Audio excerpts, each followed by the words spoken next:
William Adams, 1822 to 1894. William Adams, 1822 to 1894. Autobiography for the period 1822 to 1849. Source: Autobiography of William Adams, TypeScript, HBLL. History of William Adams, written by himself. January, 1894, age 72 years. William Adams, son of Charles Adams and Catherine Mills Adams, born January 8, 1822, in Hillsborough County, Ireland. I being the second son of a family of 8 children, 5 boys and 3 girls. My father was born in Baileyborough, County of Carron, and mother in Belfast, County of Antrim. My grandfather, Thomas Adams, practiced law in the town of Baileyborough, where he was born. I cannot tell at present, but I expect to find out, if possible, where his parents came from. He belonged to the Protestant churches, and I believe his parents must have emigrated from England or Scotland to Ireland after the conquest of William III, Prince of Orange, or when Oliver Cromwell overran the country. My grandfather Mills, my mother's father, was an excise officer under the British government, and I remember him well when I was a small boy. He was a pensioner and superannuated on half pay. He also belonged to the Protestant religion, and I believe he and his family to be of Scotch descent, as a big majority of the north of Ireland is descended from that nation. His wife's maiden name was Campbell, which name belongs to the Scotch. I was sent to school when I was very young and kept close attendance for 8 years to the best in neighborhood, and finished off by going to the Belfast Academical Institution for 9 months. My occupation, after returning from school, was of a general nature, as my parents were engaged in several enterprises. They kept a public house and spirit store, also a bakery in the public square in Hillsborough, and partially owned 3 small farms close to the town which kept the family employed, besides several men and girls, constantly. My father's family had the reputation of being the most prosperous, enterprising in the town that they lived in until he took to drinking, became intemperate, and neglected his business. I took his place about the year 1838. From this time on until he died, he reduced in property. The summer following my return from school, my uncle, James Adams, who lived in Carrickmacross, County of Louth, a dealer in flax and yarn, shipped them to Draftery, had made considerable means at the business, and was commencing to keep a spirit store in Castleburney, a small town 12 miles from where he lived, and wanted me to keep store for him, which I did until the winter following, when I returned home to my father. I was in my 17th year. I worked for my father 1 year, keeping store in Lishburn 3 miles from Hillsborough, also following several occupations until the year 1843. My parents, although not very regular attenders to religious worship, especially my father, they were very anxious that their children should attend the Protestant church, so I was brought up to be religiously inclined, and in my reflections on the crucifixion and death of the Savior, how I would have defended him against his enemies, and the doctrine of everlasting punishment where sinners would be burning in hell for everlasting without end, which was the belief of the sectarian religious denominations. Wonder and horror and amazement would occupy my mind at the suffering of sinners. Often my mind would run on these and other principles of the sectarian world until the year 1840, when 2 elders of the Church of Jesus Christ of Latter-day Saints, viz., Theodore Curtis of America and William Black of Manchester, England, proclaimed that the gospel of Jesus Christ had been restored to earth by a holy angel from heaven to Joseph Smith, a prophet of God in these last days. I believed their testimony. My heart leaped with joy and thanks to my Heavenly Father for again revealing himself and restoring the holy priesthood again to man on the earth. My age at that time was a little over 18 years, and I was living home with my parents. Having received a common education, I read and studied the Scriptures and defended the principles of the gospel of Jesus Christ to the best of my ability. I attended the meetings of the saints every opportunity, and the more I attended the meetings, my faith got the stronger. I cannot express the joy I had when, at the testimony meetings that were held on Sabbath evenings, the gifts of the Spirit were enjoyed, the speaking in tongues, the interpretation of tongues, prophesying, etc. Hearing and seeing I could hold off no longer. I was baptized by Robert Hutchinson, who held the office of a priest, on Saturday evening, March 26, 1842, and confirmed by William Johnston, presiding elder of the branch, on the Sunday following, which was Easter Sunday. My age was 20 years, 2 months, and 18 days. I felt thankful to my Father in heaven for such blessings unto me. Peace and joy filled my bosom, and my friends and acquaintances turned against me because I had obeyed the gospel and had become a Mormon. In the following summer, I was ordained to the office of teacher, under the hands of Andrew Henry, who had been appointed to labor and preach the gospel in Ireland, and a few believed his testimony and were baptized. Elder David Wilkie of Paisley, Scotland, was appointed to visit Ireland, and I was the instrument in raising a branch of the church in Crawford Burn, County of Oran, which numbered about 20 members. I spent my time very pleasantly in attending to my duties in teaching and bearing my testimony to those I came in contact with. It was a great pleasure and joy on trying to convince people that the gospel was true. In the day of October, 1842, took to me Mary and Leach to be me wife. She was a daughter of Hugh and Ann Leach and members of the branch. I was in my 21 year, and she was about 1 year older than I was. She was a bonnet maker by trade and carried on the business in Hillsborough. On the 16th of September the year following, I had a son born, who was called Charles for his grandfather, Charles Adams. Persecution was getting very strong against the saints of this time. It was led by one Thomas Owney, a Methodist class leader, who made himself very officious in opposing the elders and disturbing their meetings. He was encouraged by the Marquis of Townshire, the landed proprietor in the county of Own. His estate brought him £100,000, or $500,000 per year, being confiscated by conquest on the time of William, Prince of Orange, to Mr. Hill, which is the family name of the present Marquis. Another man by the name of Mr. Perry made himself very conspicuous in persecuting the saints, he being a clerk in the Marquis office. My strongest desire was to gather with the saints to Nauvoo, Illinois, and on December 31st, 1843, left home with my wife and child, 3 months old, with a light heart, bidding my father and mother, brothers and sisters and friends farewell. We arrived in Belfast, 10 miles from Hillsborough, the same day, and took passage on a steamer for Liverpool next day, 1st of January, 1844. Reuben Jedlock and Thomas Ward presided over the English mission, also Latter-day Saint emigration. It was reported that a vessel would sail on the first week of January. I learned from the president that a vessel had been chartered and was now fitting up berths for the emigrants and would be ready to sail in about 10 days for New Orleans. By the kindness of Walter McAllister, a member of the church, my family and I were invited to go to his house and remain till the bark, Fanny, would sail. This I accepted and was kindly treated by himself and family. All was bustle making ready for the emigrants as they were arriving every day.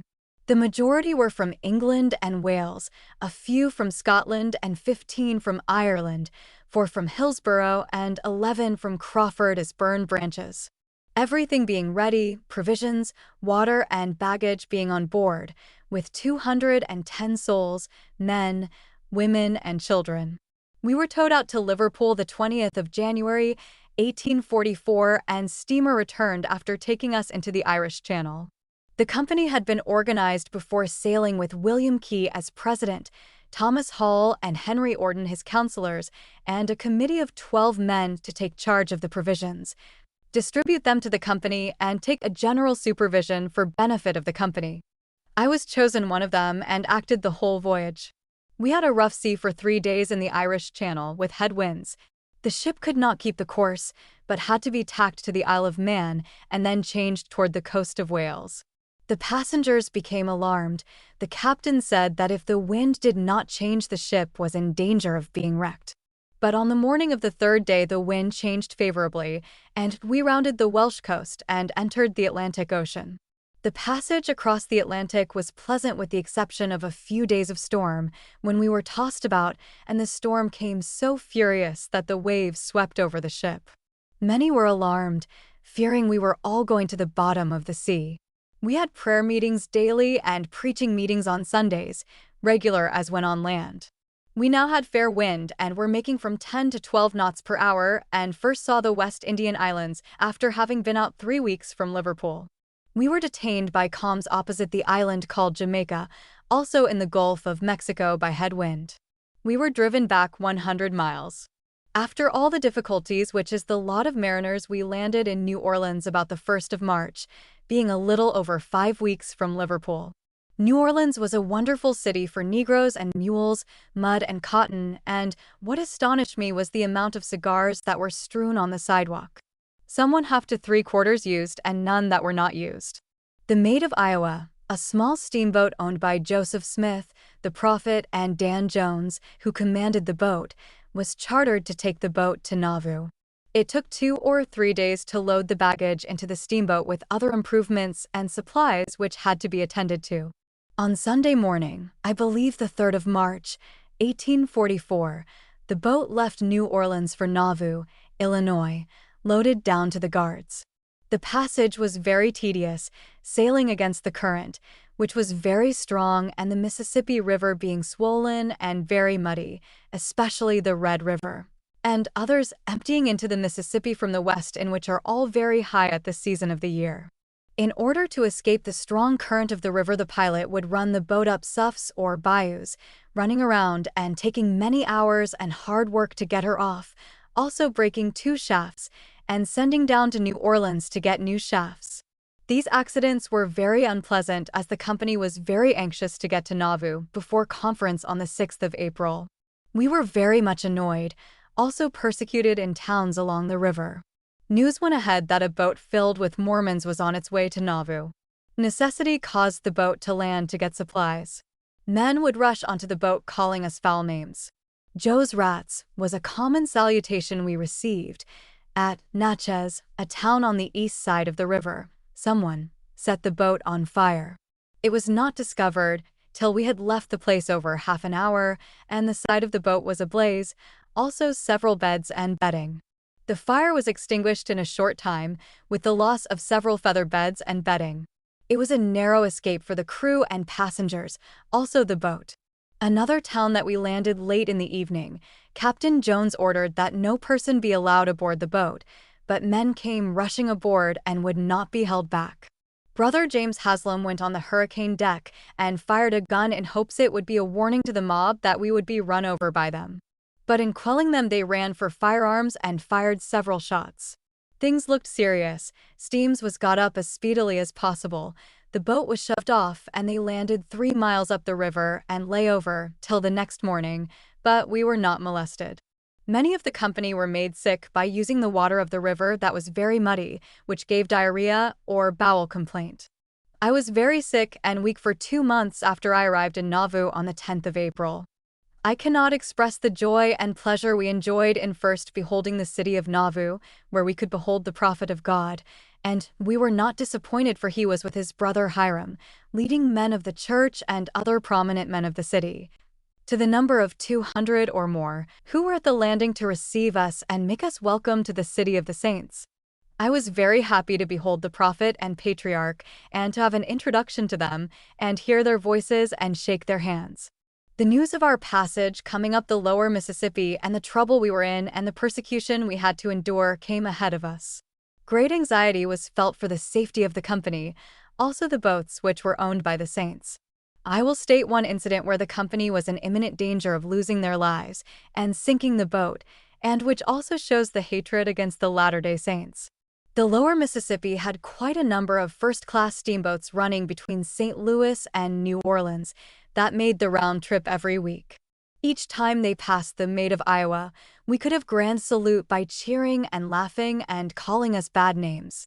One of those boats, I forgot her name, tried to run us down, and would, if Captain Jones had not been on the hurricane deck, as he was always on duty, made them shove off by hollering and threatening to shoot the pilot. This took place at night when the company was in their beds. Brother John Harper, who married my wife's sister, and I had been in Nauvoo a little over a year, and stone cutter by trade, and was working at the Nauvoo temple since he arrived in Nauvoo, took us to his room which he had rented from Bishop Miller, and made me welcome to the best he had. Though he was not flush of means and I as in the same situation, having nothing but a little clothing, having spent all my money except 10 cents that I had left when I landed at Nauvoo, and so sick that I was not able to do 1/4 of a day's work in one day. In a couple of weeks, I got considerable better in health and put in Brother Harper's garden and other jobs around.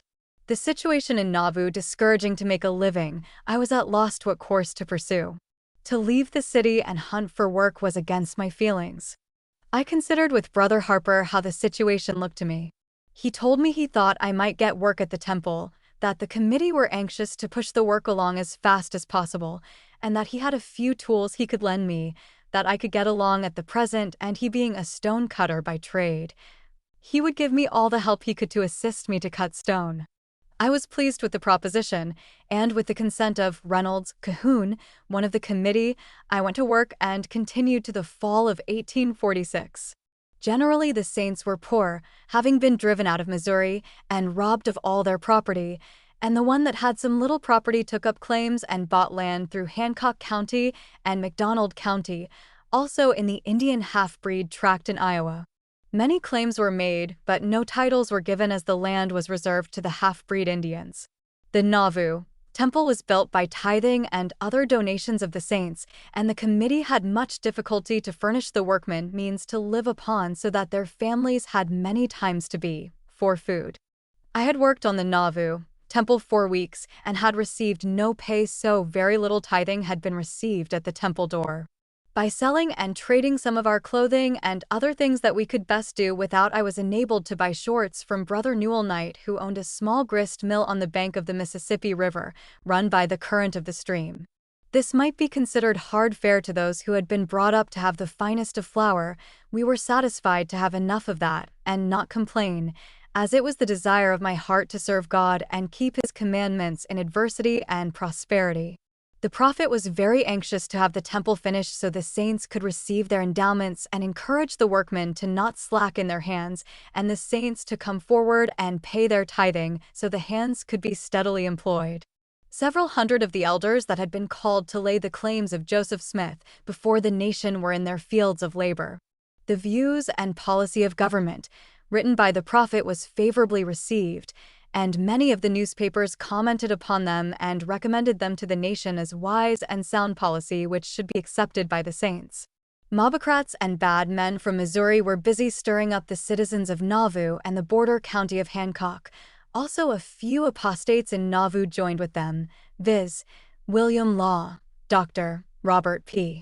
Foster, Chauncey Higby, and others.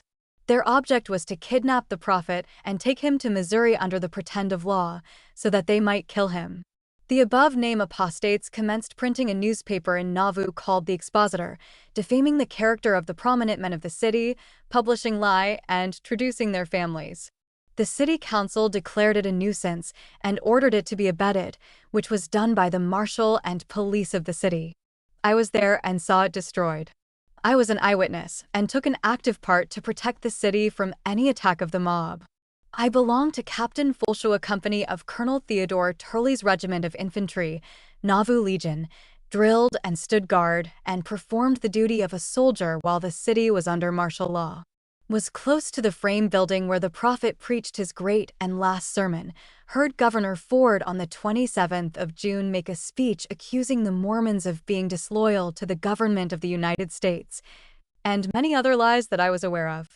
At the same hour that Ford was haranguing the saints of Nauvoo, the mob was assassinating the prophet in Carthage jail. News of the murder of Joseph was not received until the next morning, the 28th of June, it being stopped by the governor for fear that the Mormons would take his life in revenge for the murder of the prophet. The bodies of Joseph and Hiram were brought to Nauvoo the morning after the murder.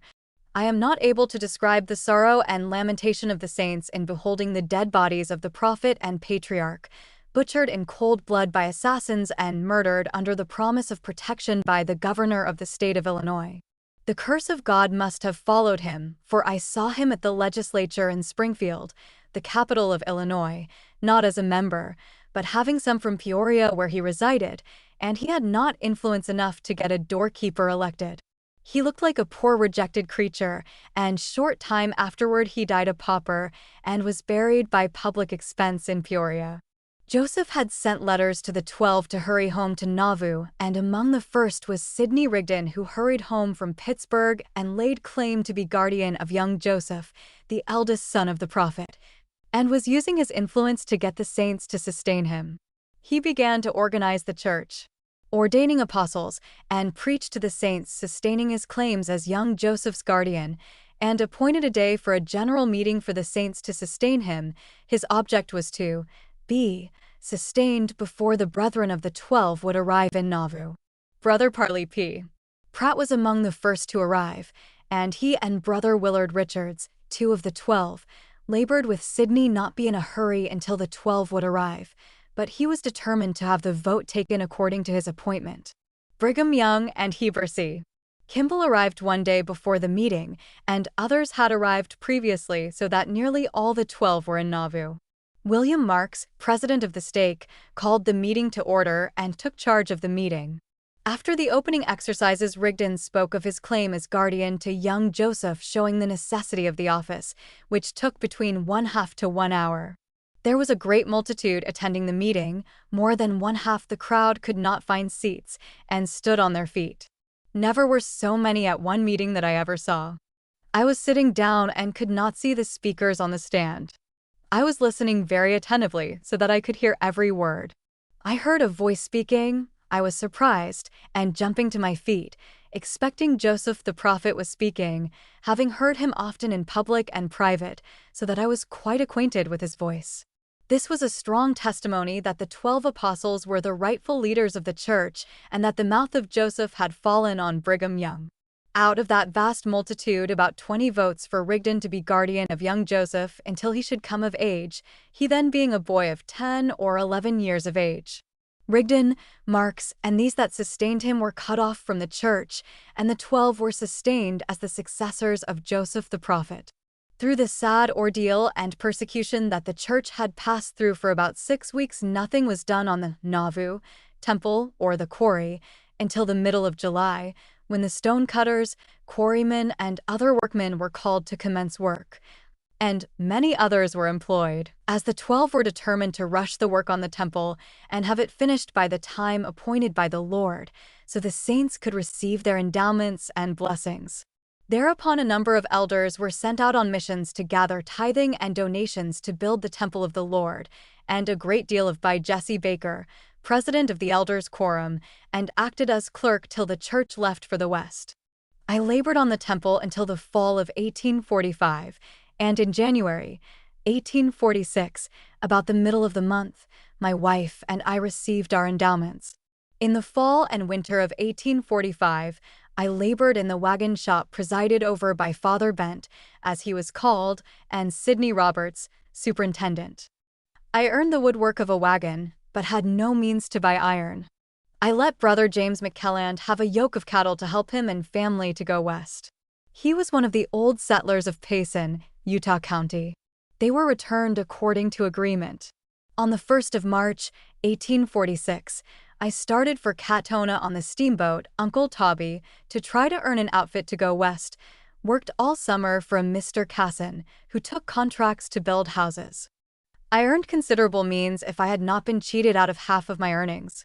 In the fall, Brother John Harper and I took a contract to quarry and dress stone for Mr. Champion of New Diggins, Wisconsin, 10 miles from Galena, Illinois. Brother Harper changed his mind and gave the contract for me to fill. I contracted with Brother Wilson Lund to quarry the rock, and we with our families moved over to New Diggins and worked and filled the contract with Mr. Champion, and he with me satisfactorily. In the spring of 1847, I took steamboat and came to Keokuk, and from there to St. Louis, where I worked for the gas works cooking pipes the greatest part of the summer. My wife, with my eldest boy, my second boy died in Nauvoo, 1845, being 4 months old, joined me in St. Louis and remained till the fall. Then I returned to Keokuk, expecting to work at stone cutting, but business was very dull, and the prospect not very encouraging. I brought up several hundred dozen of eggs with the calculation of shipping them to New Orleans. On my way down, I sold the eggs in St. Louis and was paid for my troubles.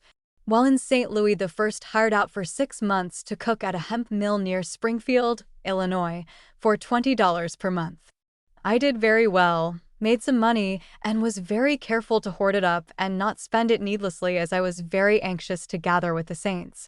In May following, I went to work on the State House in Springfield, Illinois, and continued till the following spring, it being the year 1849.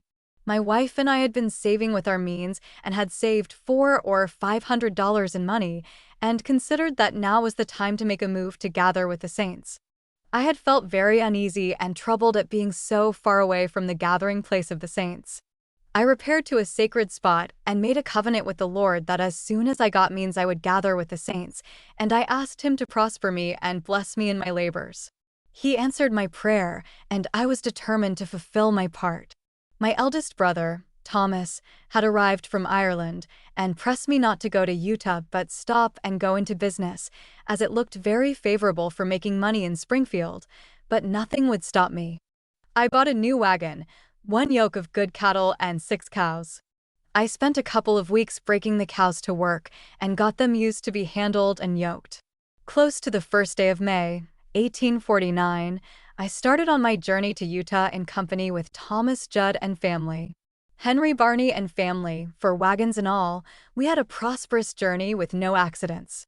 We ferried the Illinois River near Bradstown to traveling through Rushville, Schuyler, McDonough, and Hancock counties. We stopped in Carthage and examined the jail where Joseph Smith and Hiram were assassinated. There had been very little improvement made since I resided in this vicinity. I passed a 5-acre lot that I had farmed for 2 years, also my house and lot in the city of Nauvoo.